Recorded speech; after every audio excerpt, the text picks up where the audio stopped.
tem cultura, a Vale está. No poder criativo que nasce dos palcos, orquestras, das artes, das ruas e dos museus. Na valorização das diversas identidades brasileiras e na preservação de memórias. É valorizando a cultura que crescemos e evoluímos juntos. Instituto Cultural Vale.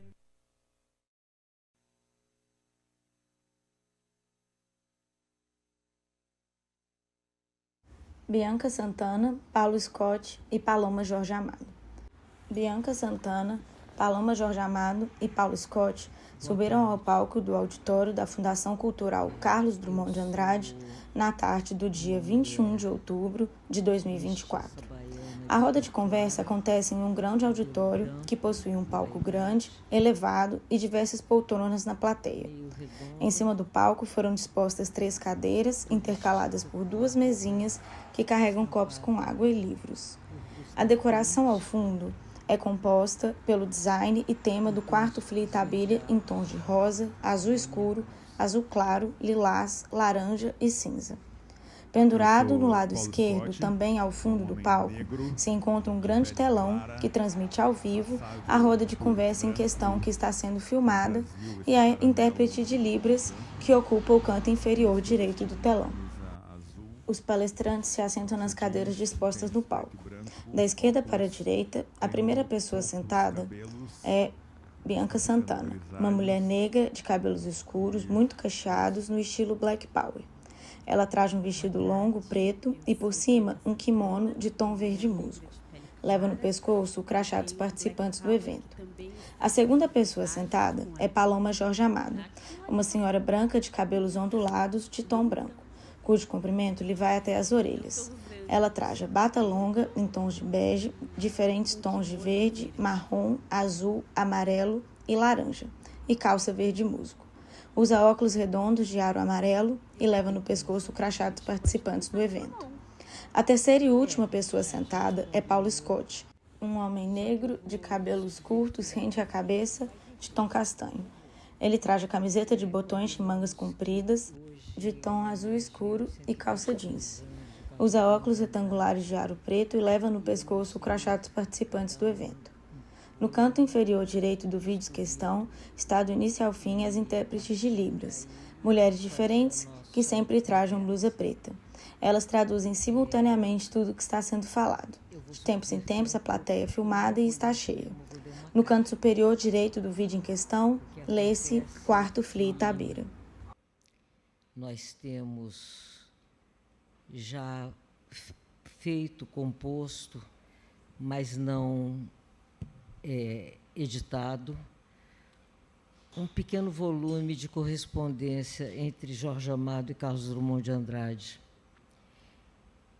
E eu posso falar um pouquinho sobre isso? Posso, né? O nosso problema é um problema, sobretudo, editorial, isto é, um problema capitalista. E eu estou aqui para falar de amor, que é o tema dessa Fili Itabira. Durante mais de 50 anos, ou quase 50 anos, já não sei dizer, os escritores Jorge Amado e Carlos Drummond se corresponderam. A primeira carta que a gente tem é de 1938, uma carta do papai para o Drummond. E depois é muito bonito ver nessa correspondência uma amizade que se afirma, um amor entre iguais que vai até o fim da vida.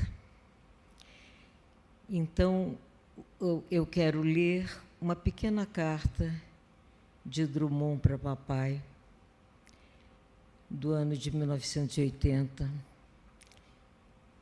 em resposta de uma carta que papai mandou, em que papai falava de coisas que tinha lido em Paris em revistas a respeito de Drummond, que ele estava muito entusiasmado e tal, e que ele admirava tanto Drummond que ele trocaria toda a obra dele por um único verso do nosso poeta de Itabira. E Drummond respondeu lindamente, e em vez de ler um poema, eu vou ler essa carta. Com licença, como disse minha amiga, diz que eu sou muito moderna, que eu estou moderna, que eu leio em celular. Mas é que é onde eu tenho, eu não tenho... Eu fiz alguns exemplares à mão, mandei um para Pedro, dei um para a Fundação Jorge Amado, dei outro para Beth Capinã, que junto comigo trata a correspondência do papai, e fiquei sem nenhum para mim. Vamos lá, não é de 80, é de 85. Rio, 25 de novembro de 85. Querido Jorge, nas roças da minha Itabira, uma das preocupações constantes era passar o manta no próximo. Sabe o que é passar o manta? É fazer uma troca na certeza de dar prejuízo ao outro. Quanto maior o prejuízo, mais gostosa a transação. Era isso, meu caro, o que eu teria feito se topasse a sua proposta de trocar o tudo de você por um quase nada de mim, de minha propriedade. Jorge enlouqueceu, diriam as pessoas sensatas. Nada disso. Ele apenas se deixou levar pelo seu imenso coração, que não cogita de valores e bens, cogita só de amor. Então, estamos entendidos. Eu preservo o seu patrimônio intelectual, que você pretendia dissipar por um gesto de lirismo afetivo. E sinto-me orgulhoso de dizer, não cedi à tentação de praticar a mais escandalosa gatunagem da história da humanidade. Eu vou ler o resto, porque essa é a parte linda. Fora isso, o resto também é lindo. A sua entrevista ao Jornal da Bahia foi nessa entrevista que o papai propunha a troca. Tem coisas excelentes, como a observação de que os regimes de arroxo não são desculpa ou justificativas para a pobreza de criação, que deve ser debitada antes aos pobres de espírito, que você generosamente fala em preguiça. Com abraços carinhosos a você e Zélia, a comovida amizade do Carlos.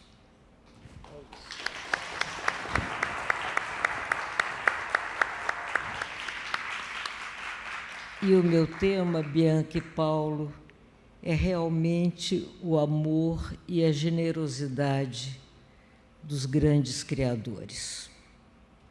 E essa era do Carlos, viu, Pedro? E ele, em várias cartas que eu tenho aqui, ele despede com abraços de Carlos e sua trupe, não, mas tão engraçadinho como ele fala. Agora eu não vou achar. Só porque eu quero achar, eu não vou. Carlos e seu povinho. Então, você estava aí citado.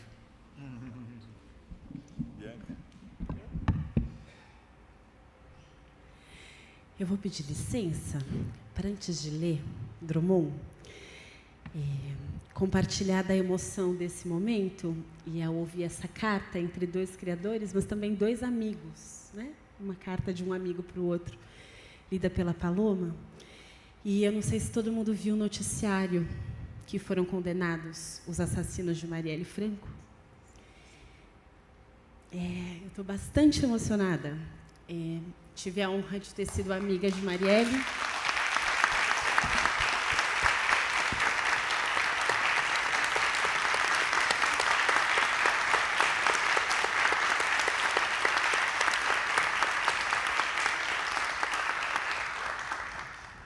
nenhuma de nós vai ter a alegria de ter tantos anos de correspondência com ela, porque ela foi brutalmente retirada, né, da família dela, de todas as relações.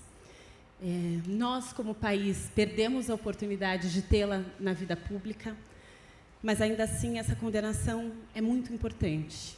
E ela aconteceu hoje, há pouco. Vou ler o meu poema preferido do Drummond. Poema de 7 faces. Quando nasci, um anjo torto, desses que vivem na sombra, disse: vai, Carlos, ser goste na vida. As casas espiam os homens que correm atrás das mulheres. A tarde talvez fosse azul, não houvesse tantos desejos. O bonde passa cheio de pernas, pernas brancas, pretas, amarelas. Para que tanta perna, meu Deus? Pergunta meu coração. Porém, meus olhos não perguntam nada. O homem atrás do bigode é sério, simples e forte. Quase não conversa. Tem poucos, raros amigos. O homem atrás dos óculos e do bigode. Meu Deus, por que me abandonaste se sabias que eu não era Deus? Se sabias que eu era fraco? Mundo, mundo, vasto mundo. Se eu me chamasse Raimundo, seria uma rima, não seria uma solução. Mundo, mundo, vasto mundo, mais vasto é meu coração.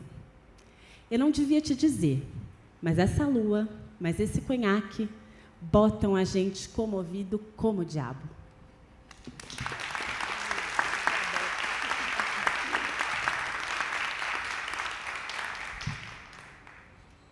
A presença nessa mesa, para mim, é um presente mesmo. Essas duas mulheres, elas inspiram, elas comportam uma luz e uma oxigenação que nos impele, nos dirige ao combate de algo que a literatura ataca diretamente, enfrenta diretamente, que é o medo que é o combustível dessas maquinações que levam a violências como as cometidas contra Marielle. Por isso, essa mesa e o dia de hoje é um dia histórico, e esse festival é um festival histórico por ontem, pelo que você representou aqui no palco ontem, Bianca, de uma maneira fantástica, incrível. Recomendo que assistem, que vocês procurem, na internet, no YouTube, no site do festival, a leitura que Bianca fez. E, nesse sentido, pela importância dessa luz compartilhada aqui, com essas duas mulheres incríveis, e colocando em foco a questão do medo, eu tenho quase que dever de replicar aqui o que li ontem na Orquestra Literária, que é um dos poemas mais importantes, na minha opinião, produzidos na literatura brasileira. Esse poema ele fazia parte do Direito Brasileiro Antifascismo, que é um projeto meu de 4 anos. Eu tive que fazer algumas pequenas modificações e ele deve sair em algum momento no futuro. E esse poema ele é o centro de toda uma argumentação que parece que explica esse país condenado a uma violência jamais testemunhada em outros espaços geográficos do planeta, e do qual, por uma infelicidade ou por um destino ainda a ser escrutinado, nos ambientamos dentro dessa violência de uma maneira natural e normalizada, que me estarrece sempre. E olhando pela lente dos poetas, seja Mário Quintana, seja Mário de Andrade, seja Carlos, eu sempre renovo essa estranheza que é fundamental para enfrentar esse medo. E eu me lembro dos meus editores: você não pode colocar o poema inteiro, Paulo Scott, do Carlos. Você tem que botar só 3 versos, porque senão vai dar problema de direitos autorais. E eu dizia: não, mas esse poema tem que estar inteiro.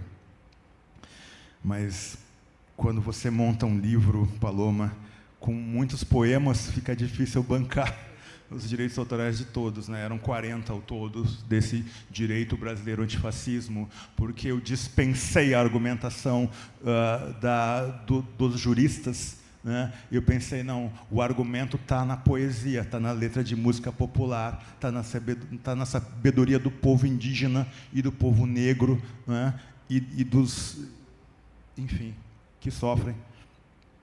Congresso Internacional do Medo. Provisoriamente, não cantaremos o amor que se refugiou mais abaixo dos subterrâneos. Cantaremos o medo que esteriliza os abraços. Não cantaremos o ódio, porque esse não existe. Existe apenas o medo, nosso pai e nosso companheiro. O medo grande dos sertões, dos mares, dos desertos. O medo dos soldados, o medo das mães, o medo das igrejas.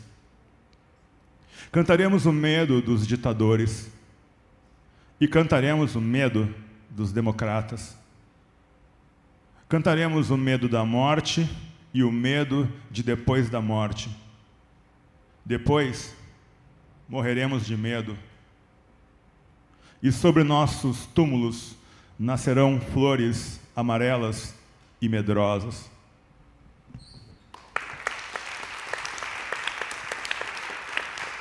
Um poema, nesse poema, está o mapa de um ódio e de um medo que foi inventado neste lugar, neste continente.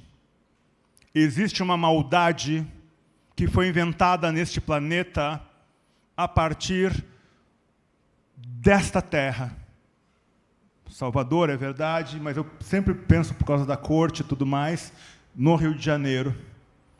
A escravização moderna, que patrocina, né, o renascimento, o iluminismo, né, a ciência, a racionalidade, a filosofia. Essa morte, ela é da América. E Carlos, quando faz esse poema, sem esperanças, pelo menos não imediatamente, nos revela: há problema nessa nossa normalidade. Eu poderia tratar vários paralelos americanos, México, enfim, né, essa coisa do abraço da morte, do medo, etc. Mas fiquemos no Brasil. Carlos percebe que nada funciona nessa terra sem o medo. Se você tirar o medo do racismo, e eu que sou do direito econômico, do direito tributário, enfim, lhes garanto, o Brasil some no ar. E Carlos percebe isso. E hoje, essa onda que recrudesce de violência, e eu morando em São Paulo, nós morando em São Paulo, somos vizinhos, né? Vivendo a tragédia de um governo mau, de um governador mau, de um secretário da Segurança mau, do retorno de um projeto de morte para o Estado de São Paulo. Um projeto que possivelmente ganhará espaço e ameaçará ganhar a República novamente nesse país. Percebo, nesse comando, nessa entrelinha, nessa inteligência de Carlos, o programa de um destino que nós não conseguimos nos livrar no Brasil. E eu repito, se você tirar o medo inventado nesta terra, o ódio, o racismo, a violência inventada nessa terra, o nosso país desaparece no ar.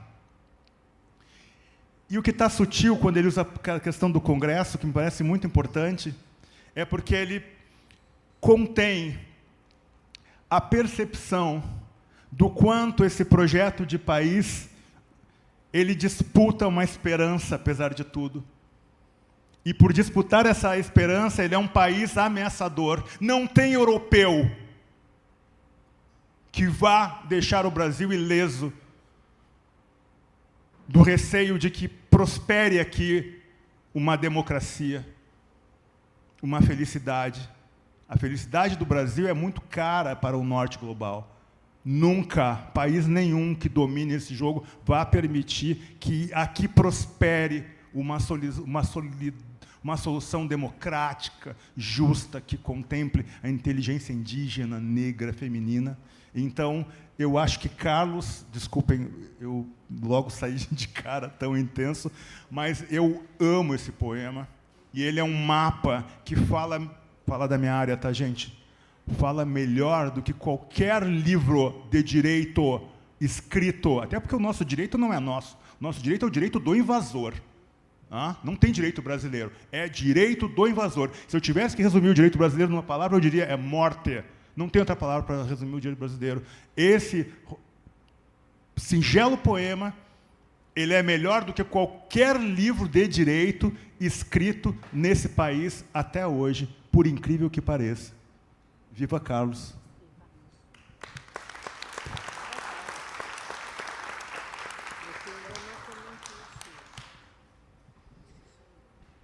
Eu não comentei o meu, como a Paloma disse, mas o meu ele é tão leve e bonito. Eu queria provocar vocês com uma conversa.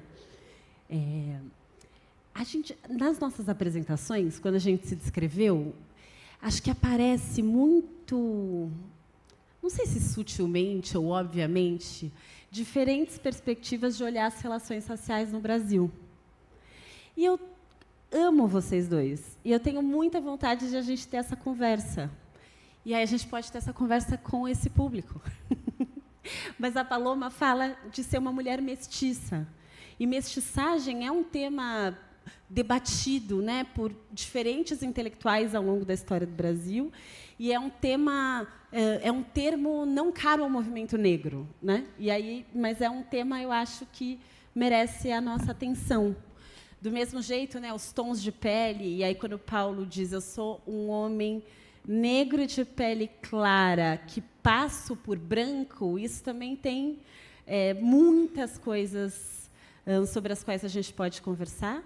Do mesmo jeito, né, eu dizer que sou uma mulher negra de pele clara. Ontem eu conversei um pouco com a Tamara Klink, que quem não esteve nas mesas que ela participou, eu também recomendo fortemente que vocês assistam. Aos 27 anos, ela é de uma sabedoria que fantástica ela é, fantástica. E aí ela me perguntou, mas, Bianca, qual é o certo? Eu tenho que falar preto ou negro? Né?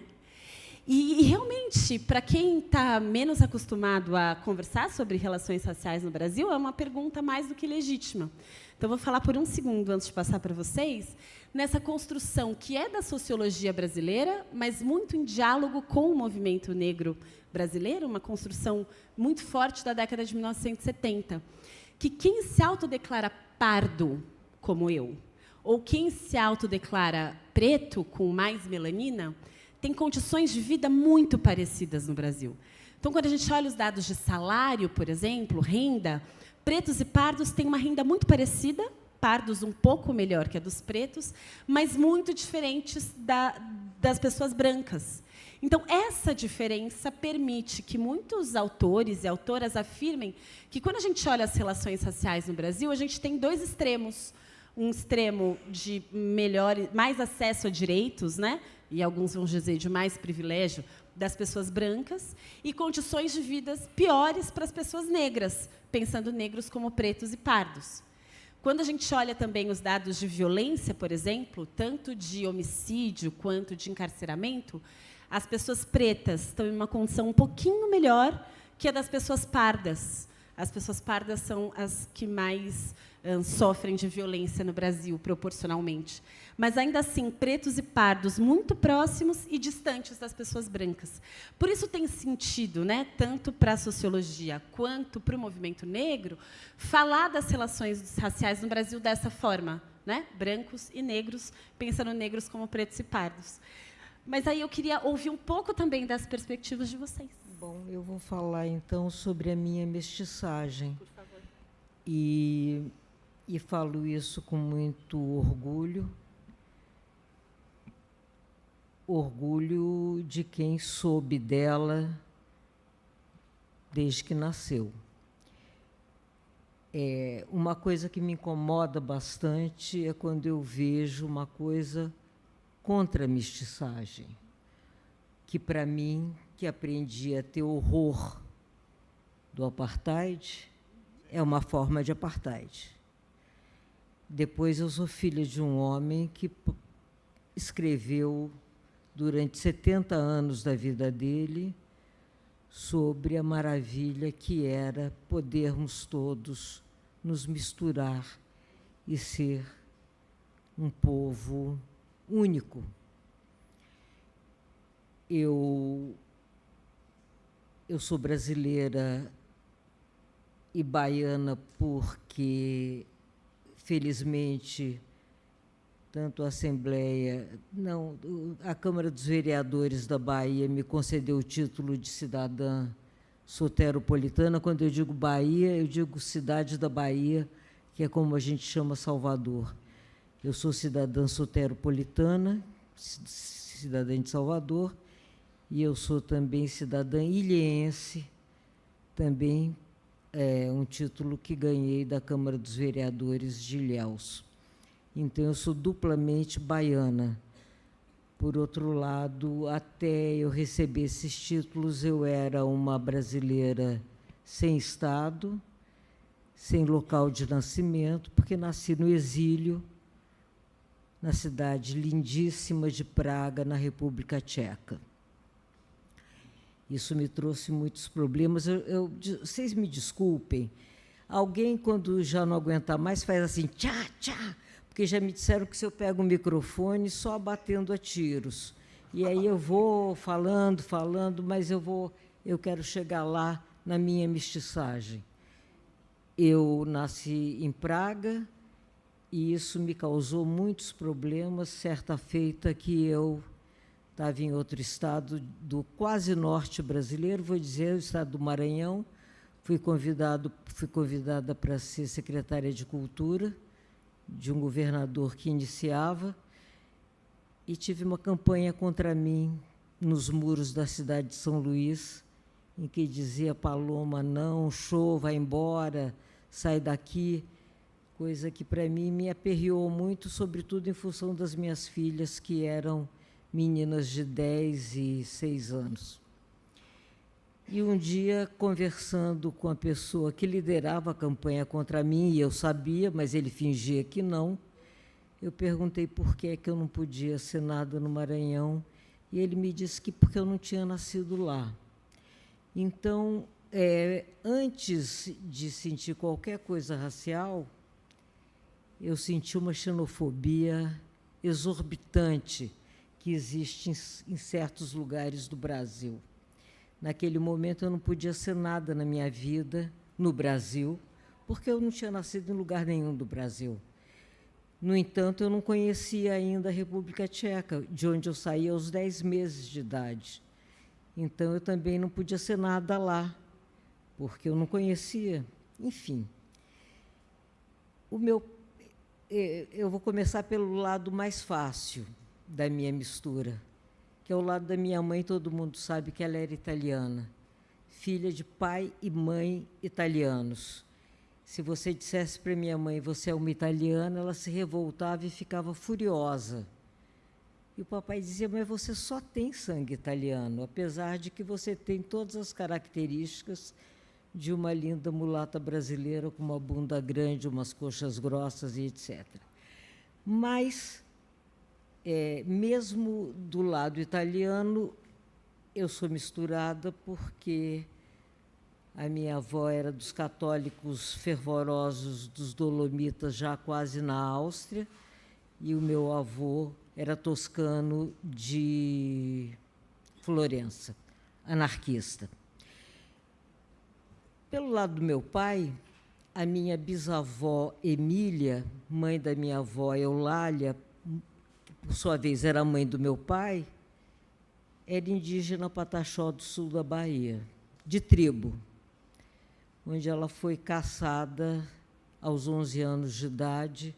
Segundo a minha própria avó contava, dizia, mãe foi pega a dente de cachorro. Parece que era uma das práticas jogar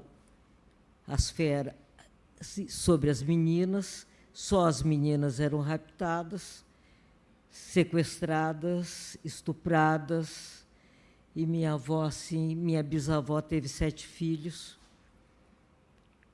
e os criou os 7 no conhecimento de que eles eram filhos de uma indígena pataxó. Minha avó tinha muito orgulho disso, e você via nas características físicas dela. E até na própria maneira de ser, ela fumou desde os 9 anos de idade, e era aquele pitar de fumo de rolo a vida toda. Com 83, proibiram ela de fumar, ela ficou revoltadíssima, porque fazia mal. Ora, quem fumou dos 9 aos 83 e não teve nada no pulmão, eu mesma dava cigarro para ela, porque achava um absurdo ela não poder fumar. Mas, enfim, cabelo liso, escorrido, muito negro. Enfim, para mim, o indígena está do meu lado, palpável. Vivi com minha avó por anos e aprendi muito com ela. Do outro lado, do lado do meu avô, a história que meu pai contava, e que tem tudo para ser verdadeira, em função de que... Eu vou pedir desculpa, eu sei que tem assim... Eu posso dizer negro ou tenho que dizer preto? Isso é uma coisa que eu não gosto, viu, Bianca? Porque eu acho que a gente, na medida em que a gente limita a nossa linguagem e vai cortando palavras aqui, isso agora é proibido, ninguém mais pode dizer isso. Existe uma coisa chamada contexto. O que você diz num contexto está certo. E mulato não é filho de mula. Mulato é mestiço, como a mula é mestiça. A origem da palavra é a mesma. O meu avô era um mulato, bem carregado.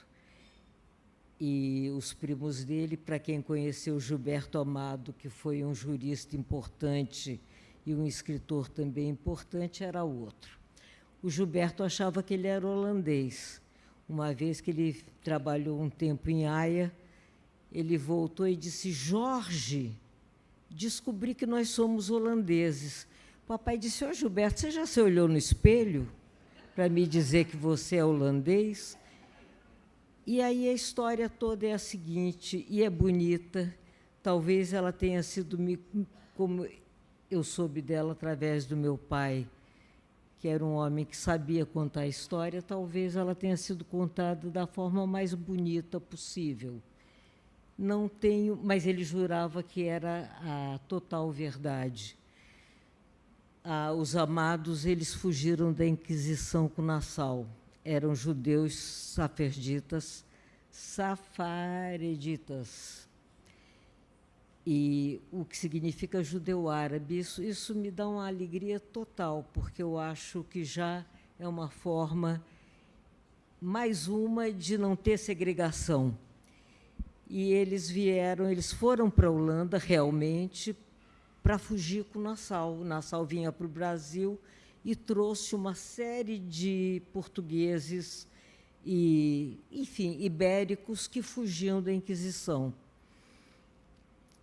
Os Amados, eles começaram por Sergipe e Bahia, se espalharam pelo Brasil e parece que era uma só família. Segundo me disse um dia um adido cultural da Embaixada do Iraque, com quem eu falei para conseguir um livro do papai que tinha sido lançado no Iraque, uma edição pirata, mas a gente queria o livro, não queria que pagassem os direitos, não, queria o livro para ver, olhar, né? E aí eu disse para ele: olha, eu estou ligando para o senhor, o meu nome é Paloma Jorge Amado e eu sou filha do escritor Jorge Amado. E ele me disse: Amado não, minha senhora, Ahmad, porque ele é árabe, nós temos muito orgulho disso. Muito bem, sendo ou não, papai tinha cara de turco, a verdade é essa. E, segundo a história da família, o o judeu safardita lá em Aracaju, no interior de Sergipe. Ele foi a uma feira de escravos levando a filha para comprar um escravo. A filha escolheu o escravo, chamado escolheu a dedo. Se no caso da minha avó, minha bisavó Emília, ela foi caçada a dente de cachorro, o africano recém-chegado foi escolhido pela mulher, pela filha do judeu, que apaixonou-se por ele perdidamente, segundo me contaram, ele por ela. Quando eles chegaram com o fato consumado para o pai, ela grávida, o pai disse: sem problema, podem ficar juntos, podem casar, ele assume o nome da família. Isso é muito interessante, porque isso é uma discussão que se tem na coisa do racismo, de como impediram os africanos de conservarem a sua identidade. Então, nós somos amados por lado feminino desta senhorita que se apaixonou pelo escravo que ela mesma escolheu, não o caçou a dente de cachorro, mas o escolheu, e, segundo dizem, foi um casal muito harmonioso. Tiveram muitíssimos filhos, todos bastante escuros, e, à medida que o tempo passou, cada um foi tomando a cor e as características que podiam ter, né? Cada um à medida da mistura que vai se somando. Eu queria dizer que, dentro da minha vida, faz muito sentido eu ser mestiça, porque... Obrigada, meu bem. Eu fui criada como tal. Nunca ninguém disse a mim: você é branca, nem você é preta, nem você é mulata. Eu era uma menina misturada. Eu estudei a vida inteira em escola pública, porque meu pai, como todo mundo sabe aqui, era comunista e achava que a gente tinha que conviver com gente de todo tipo. Então, eu convivi com gente negra, mulata, branca, judeus. Aliás, tem uma coisa engraçada, no curso primário tinha aula de catecismo. Naquele tempo, quem imperava não eram os evangélicos, e sim a Igreja Católica. Era muito parecido uma coisa com a outra. Eu acho que hoje está pior. Não sei vocês o que acham. Mas, com isso, nós éramos duas crianças que saíam para fora da sala na hora da aula de catecismo. Eu e a Raquel, minha amiga, que era judia. Então, o que eu quero dizer com isso é que o preconceito e o olhar de, como você é diferente. Eu já era diferente porque não tinha nascido no Brasil. Muita gente olhava para mim e dizia: olha a gringa. Eu fui a gringa por muito tempo na minha casa. Eu não era católica, eu não tinha religião, eu não tinha sido batizada. Por outro lado, eu convivia dentro de casa com minha avó e com meu avô. Meu avô bem mulato, minha avó bem indígena. Também não se pode falar mais índia. Eu acho uma tristeza, porque a música do Caetano é tão linda e a gente não pode mais cantar, não é? E eu tenho certeza que ele não levou a mal quando ele escreveu. Você não tem, não? Então. Bom, e aí, vou encerrar dizendo que eu tenho muito orgulho de ser quem... eu quero dizer mais duas coisas. Uma é que, com 9 anos, eu conheci Mãe Senhora, a grande mãe de santo do candomblé baiano, e me apaixonei perdidamente por ela. Se mãe de santo pode ser mãe da gente, Mãe Senhora foi minha mãe da mesma maneira que Dona Zélia Gattai foi. E ela também me assumiu e incorporou como filha. Então, mesmo usando daquela máxima de Pedro Arcanjo, que é um personagem do papai, que, na verdade, é toda uma reprodução do pensamento do meu pai, o meu materialismo nunca me limitou na vida.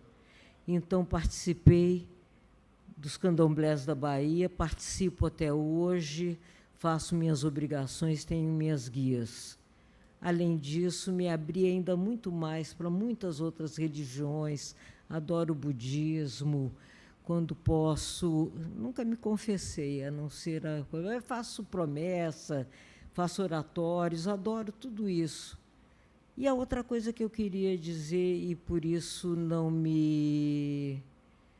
absolutamente não sou constrangida pelo fato de eu ser mestiça e assim me considerar, porque eu tive uma experiência absolutamente incrível, graças ao meu pai e à minha mãe, que a minha vida inteira souberam educar a gente direito, que foi ter ido ao Senegal com eles, ser levada à Ilha da Goreia, ter sido posta, sentada, a maneira que os escravos ficavam, e meu pai dizendo, está vendo, minha filha, para a gente ser o que a gente é hoje, muita gente teve que sofrer muito. E eles aqui morriam, mesmo antes de embarcar, porque a água entrava, enchia e matava. Então, eu quero dizer a vocês que eu tive uma educação antirracista a vida inteira. E o fato de eu dizer que eu me sinto mestiça não significa que eu seja racista. Obrigada.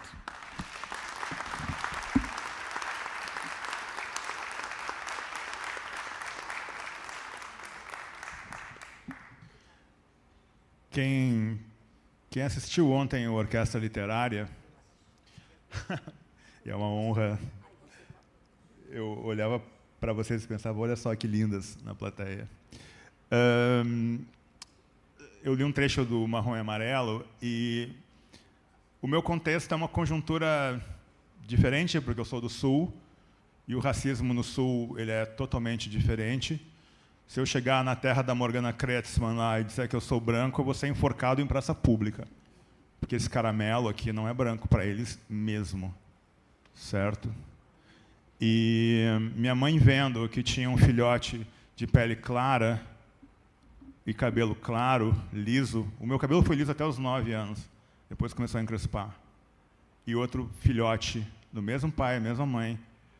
E o mais engraçado é que o Dé é a cara da minha mãe, né, que é negra de pele clara. A mãe é espanhola, tem a avó da minha mãe era a bisavó, a bisavó foi escrava, mas a mãe tem forte sangue espanhol. E como todos sabemos, espanhóis não são brancos. E portugueses também não são brancos. Embora haja bem mais fenótipo branco em Portugal do que na Espanha. Enfim, ela disse, nós somos uma família negra. Então, eu fui criado assim. E quando descobriam que eu era de família negra, eu era tratado como um negro em Porto Alegre. Então, meu pai, que é um homem negro, e o primeiro conselheiro negro do Internacional, que é o Clube do Povo, né? Mas clubes de futebol são elite, né? Quase sempre, ou sempre. Meu pai e minha mãe nos trouxeram um senso muito forte de que existe uma hierarquia cromática e por mais que você diga, não, tudo bem, não está tudo bem se a sua pele é escura e você não tem paz por causa da sua cor de pele. O Marrom e Amarelo não é a história da minha vida, mas tem muita coisa da minha família ali. Meus pais fizeram concurso público, são funcionários de carreira, de alto padrão, então eu vi a família ascendendo para uma condição financeira boa, para uma família negra, E a nossa casa era uma casa boa, embora num bairro pobre, mas uma parte boa do bairro pobre, que é o Partenon. E o meu irmão, 3 vezes saindo de casa, foi assaltado pela polícia, mão na cabeça, pistola na cabeça. O que você está fazendo nessa casa? Saindo dessa casa, nesse carro. E a única vez na vida em que eu sofri por violência policial, quando eu voltava de madrugada, de uma festa, a poucas quadras de casa, pela polícia que nos tratou com muita violência. Então, esse espectro cromático, não dá para contornar ele. Ele é real. E o projeto político que hoje avança no Brasil, ele é um projeto que vai na linha do livro magistral da minha querida, lá de Brasília, né? Branco sai, preto fica. E esse é o grande tribunal. Quando eu fui com o Jefferson no Bial, lá, por sinal, esse festival acerta muito em homenagear o Jefferson, porque tem uma coisa bonita nesse festival que talvez vocês não percebam. Tem uma coisa assim conjugada, sabe, de pedigree com quem está chegando sem background. E é bonito, junto com a Miriam, tá o Jefferson lá. Porque o Jefferson fala de uma violência de Porto Alegre muito importante e muito urgente. Eu, ele e o Faleiro somos do mesmo bairro. Eles vão dizer que não, mas eu digo que tudo é o grande Partenon. Sabe assim, quando o seu bairro é o geral, eu digo que eles são do meu bairro. Não é verdade, mas, enfim. Tem um volume de linguagem que só as pessoas novas trazem. Eu estou com 58 anos, sou quase um senhor de 60 anos. Eu sei do que eu estou falando. Tem uma coisa que eu não alcanço mais. Tem que vir, sim, um José Faleiro, tem que vir, sim, um Jefferson Tenório, só falando de Porto Alegre, tá? Fernanda Bastos, para mostrar que o mundo e a linguagem giram. E por mais léxico que você tenha, porque você tem maturidade, você tem cultura, você tem estrada, o seu volume de linguagem, de percepção do presente, não é o mesmo de uma criança de 20 anos. Então, precisamos escutar, e isso, para mim, às vezes, eu fico dizendo, para com isso. E acho que as minhas resistências têm o seu encanto nesse jogo de sucessão, de CD, né? Porque é isso, a vida gira. Que bom que ela gira. E eu imagino que na questão da raça, num momento tão difícil, a gente aprende muito com as dicções contemporâneas, sabe? Porque tem uma violência que vai se mostrando. A gente acha de boa viver num país em que a polícia assassina a quantidade de jovens negros que assassina. Cara, não é de boa. A polícia, quando as pessoas falam mal da polícia do Rio, sinceramente, eu acho graça. Porque maldade, máquina do mal azeitada, é a polícia de São Paulo. E da Bahia. Bom, e do Brasil inteiro. Porque a do Rio Grande do Sul não é fofa. Não é fofa. Não é que o pessoal diz, mas os gaúchos têm pelo menos uma ordem, etc. Gente, vai perguntar para qualquer homem negro em Porto Alegre se consegue respirar como uma pessoa parda respira. Não consegue respirar. Tá? Eu marquei com um jornalista dia desses em São Paulo e eu me atrasei ali na Paulista. E ele, olha que coisa louca, um dos maiores jornalistas do Rio Grande do Sul, homem retinto. E ele disse, Paulo, desculpa, eu dei uma volta porque eu não consigo ficar parado, entendeu? Esperando ninguém, porque eu tenho essa coisa da polícia. Um grande jornalista premiado, mas ele é retinto. Ele tem menos oxigênio. Então, eu nunca vou dizer que sou branco. Nunca ouviram da minha boca eu dizer que sou branco e não vão ouvir. Porque esse pardo, esse caramelo aqui, me traz uma transição, uma consciência. Até hoje, quando eu penso, Bianca, que uma prima minha retinta foi para 2 vagas, ela foi nas 3 finalistas, um alto cargo lá no Sul, Paloma sabe, e ela já entrou na sala sabendo que ela não ia entrar. Entende? E isso que o Rio Grande do Sul tem o primeiro governador negro, tem a primeira Miss Brasil negra. Tem um jogo interessante ali, que o movimento no Rio Grande do Sul não baixa a cabeça para branco, como meu pai não baixa a cabeça para branco. Nunca vi meu pai baixar a cabeça para branco. Nunca. Então, essa ética está contemplada hoje na literatura brasileira.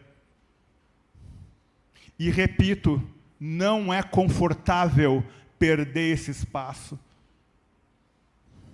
Porque estamos junto, esse estamos junto custa a vida de jovens negros na periferia. Esse estamos junto custa o suicídio de policiais negros da Polícia Militar de São Paulo que se suicidam por não suportar a pressão de serem armas de eliminação do seu povo. Eu estou escrevendo um livro que chama Farda e Voucher de Branquitude. E a primeira citação que eu faço é do Ponciá Vicêncio, que eu acabei de indicar numa seleção que vai sair como um dos 10 grandes romances desse século. Porque ele diz, eu chego na cidade e eu vejo um homem fardado, apto, claro, né? Desde que você fique aqui, né, a exercer a violência. Uma vez, meu pai fez um comentário dentro de uma farmácia de Salvador sobre a violência policial contra homens negros. E falou mal do ACM, numa farmácia em Salvador. Meu pai quase foi, ele se incomodou. Então, nada está de boa. Quando as pessoas de fora vêm aqui e vão abrir uma conta, desculpe, eu sou insistente nesse ponto, mas vão abrir uma conta em banco nesse país, estrangeiros, eles me dizem, Scott, como é que vocês deixam ser escravizados assim pelos bancos? Só existe aqui. Essa sangria, porque o Brasil é um lugar podre de rico. Você não sustenta uma estabilidade monetária como a nossa se não for um país podre de rico. Então, está tudo errado nesse lugar. Está errado com o direito, está errado com a política, está errado com tudo. E não tem inteligência brasileira se ela não for negra e se ela não for indígena. Não tem inteligência, não tem direito, não tem sociologia. E a literatura, hoje, brasileira, ela é, numa perspectiva mais, enfim, da alteridade, ela nos explica que a nossa linguagem é bela, é incrível, mas ela é insuficiente. E mais, a nossa linguagem de hoje, aqui neste dia, ela é uma linguagem adoecida, muito adoecida. Então, quero parabenizar de novo o festival, por junto a Miriam, indicar um homem negro, criado pela mãe, como homenageado. Vive a Miriam, vive o Jefferson.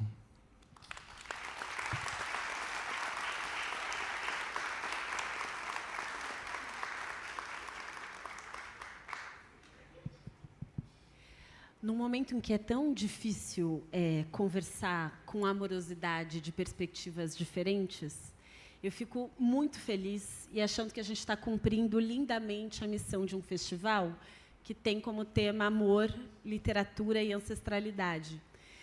Porque o Brasil é esse lugar do silêncio em relação ao que é difícil. E, nesse silêncio, como a gente não dialoga sobre os temas difíceis, tudo escapa como violência, né? E a impossibilidade da troca. E se a gente compreende de onde vem cada uma das nossas perspectivas, o que nos motiva, né? Quando a gente fala, por exemplo, da violência e da falta de acesso a direitos, eu não sei se todo mundo tem isso nítido, mas hoje, no Brasil, são os dados, né, do último Atlas da Violência, a cada 12 minutos uma pessoa negra é assassinada. Uma pessoa assassinada a cada 12 minutos é um número maior do que de muitas guerras no mundo. E o que isso diz sobre nós? E quem é crítico à perspectiva da mestiçagem acredita que, com essa palavra, isso pode encobrir essa violência. Mas a sua perspectiva não é essa de encobrir, é o contrário disso. Você traz de uma perspectiva antirracista. E só a gente conversando sobre isso, a gente tem a condição de elaborar. E elaborar não porque a gente precisa chegar a consensos, mas porque a gente precisa dialogar e construir um país com todo mundo.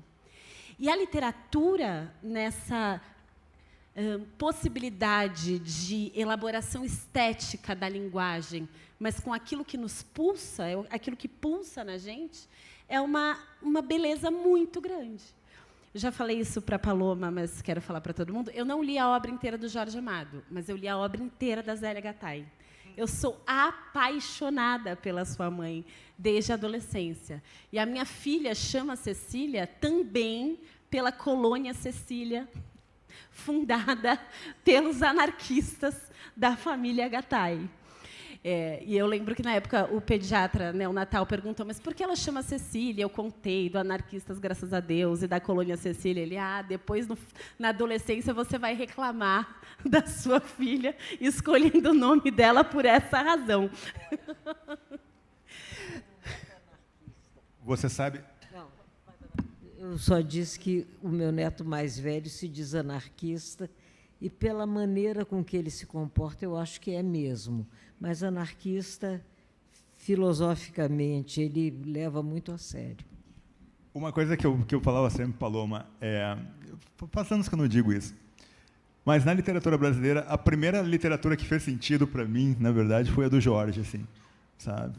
Falei, cara, isso aqui faz sentido, sabe, 100%. E hoje se falou aqui em 3 monstros para mim, né? Que é o Jorge, o Carlos e o Quintana, sabe? E o Quintana eu convivi, né? Eu, um garoto punk ali da periferia. O Quintana, esse tiozinho, né? Palhaço. Eu com meus 12, 13 ali, punkzinho.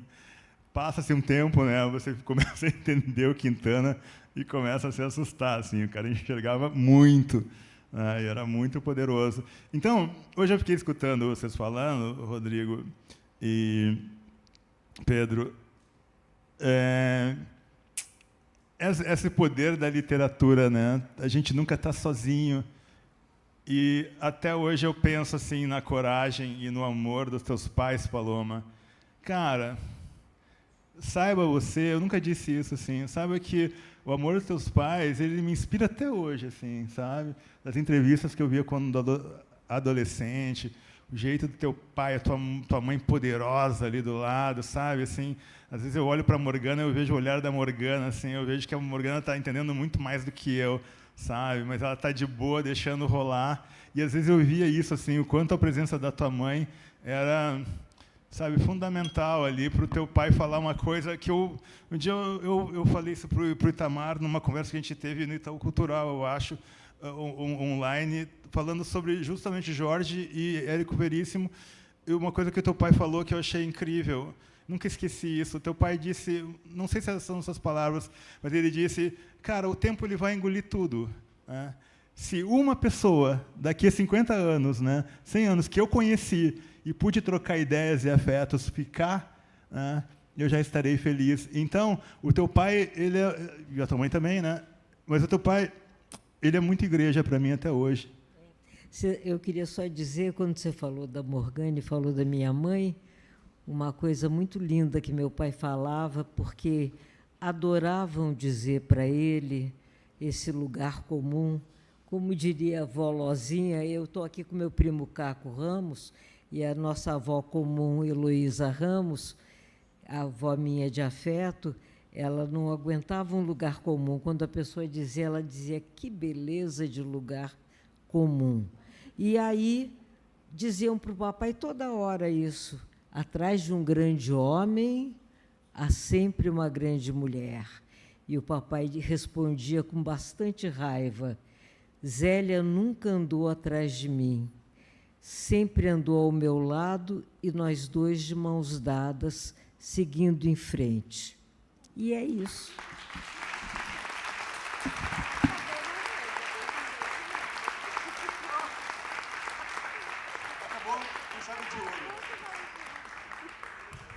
Obrigado. Obrigada a todo mundo. Te amamos, Que Paloma.